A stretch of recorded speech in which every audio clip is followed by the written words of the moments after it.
Основното јавно обвинителство во Кочани ќе мора повторно да ја разгледува кривичната пријава против загадувањето од компанијата Paper Mill, што ја поднесува граѓани и невладиниот сектор.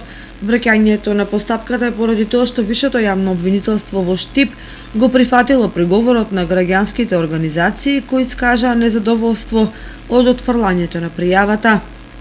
Тоа значи дека основното јавно обвинителство во Кочани треба да постапи по кривичната пријава што беше поднесена од Сдруженијето Green Орага против Paper Mill.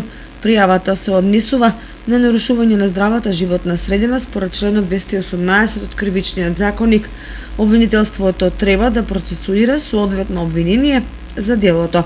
Кривичната пријава против компанијата Paper Mill и нејзиното раководство беше поднесена уште во текот на минатата година поради прекомерното и недозволено испуштање чад од фабричкиот оџак и загадување на животната средина.